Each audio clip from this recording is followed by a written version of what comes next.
বন্ধুরা, বেগুন এমনই একটা সবজি যার গুণাগুণের কথা বলে শেষই করা যাবে না। এটা দাঁতের গঠনকে দৃঢ় করে, দৃষ্টি শক্তিশালী করে, ক্যান্সার হওয়ার ঝুঁকি কমায়, মুখ ঠোঁটের কোণে জিভে ঘা প্রতিরোধ করে, শরীরে টক্সিন দূর করে, হাড় মজবুত করে, ত্বক ও চুলের জন্য খুবই উপকারী, কোষ্ঠকাঠিন্য দূর করে। আর কি কি গুণের কথা বলবো। আর এইখানে দেখতে পাচ্ছ এই বেগুনটা আজকে রান্না হবে। তার সাথে আমি একটা পেস্ট তৈরি করে নেব, কাজু বাদাম, সর্ষে আর হচ্ছে লঙ্কা বাটার পেস্টটা আর টমেটো পেস্টটাও আমি করে নেব।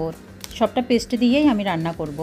আর এখানে কড়াইয়ে তেল বসিয়ে দিয়ে বেগুনটা প্রথমে একটু ভাজা করে নেব, একদম ছোট ছোট বেগুনগুলো, সেজন্য আমি আস্তই রেখেছি। আর দুই একটা বেগুন একটু বড় ছিল বলে আমি কেটে দিয়েছি। এখন সামান্য পরিমাণে নুন, হলুদ আর লঙ্কা গুঁড়ো দিয়ে আমি বেগুনগুলো ভাজা করে নেব।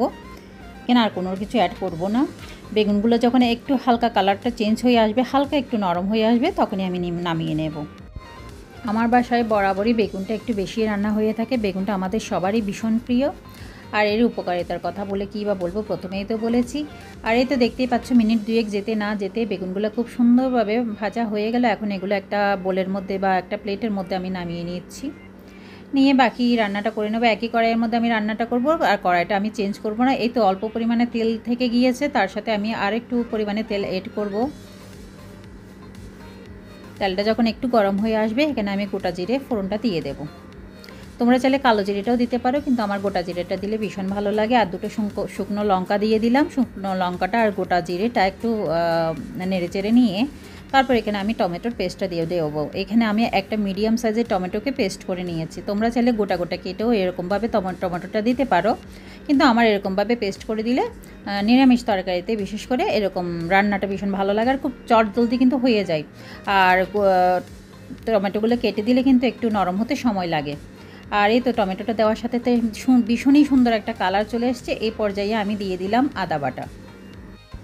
বন্ধুরা হয়তো দেখতেই পাচ্ছ, এখানে কোনো রকম রসুনের পেস্ট বা পেঁয়াজ আমি অ্যাড করিনি, কারণ পুরো রান্নাটাই আমি নিরামিষ পদ্ধতিতে দেখানোর চেষ্টা করেছি। এটা আমি অষ্টমীর দিনকেই করেছিলাম, কিন্তু ভিডিওটা এডিট করে দিতে আমার একটু লেট হয়ে গেল।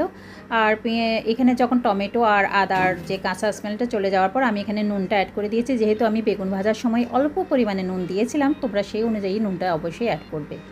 আর নুনটা দেওয়ার পর এখানে আমি যে পেস্টটা তৈরি করে রেখেছিলাম, যে কাজু বাদাম, লঙ্কা আর হচ্ছে সর্ষের, সেই পেস্টটা এখানে আমি দিয়ে দেবো। দিয়ে প্রায় 2-3 মিনিটের মতো আমি খুব ভালোভাবে নেড়েচেড়ে রান্না করে নেব। এই রান্নার প্রসেসটাই হচ্ছে এরকম, মিনিট দুয়েক সময় দিয়ে সম্পূর্ণ রান্নাটা সেরে নিতে হবে। দেখতে পাচ্ছি এটা দেওয়ার সাথে সাথে কত সুন্দর একটা কালার চলে এসছে। এখন আমি মশলাগুলো দিয়ে দেবো। হলুদের গুঁড়ো দিলাম, লঙ্কা গুঁড়ো দেব। এখানে আমি নর্মাল লঙ্কার গুঁড়োটাও দিয়েছি, আবার কাশ্মীরি লঙ্কার গুঁড়োটাও দিয়েছি, আর দিয়ে দেবো ধনে গুঁড়ো। সব কিছু দিয়ে খুব ভালোভাবে নেড়েচেড়ে নেব। মশলাটা যখন ভালোভাবে মিক্স হয়ে যাবে, তখন আমি যে মিক্সারের মধ্যে পেস্টটা তৈরি করে রেখেছিলাম, সেই মিক্সার মেশিনের মধ্যে একটু জল নিয়ে এখানে অ্যাড করে দেবো। অল্প অল্প পরিমাণে জল দেব আর মশলাটা খুব ভালোভাবে কষিয়ে নেব। কষানোটা সুন্দরভাবে হলে না রান্নার স্বাদটা এমনিতেই দ্বিগুণ হয়ে যায় বলো।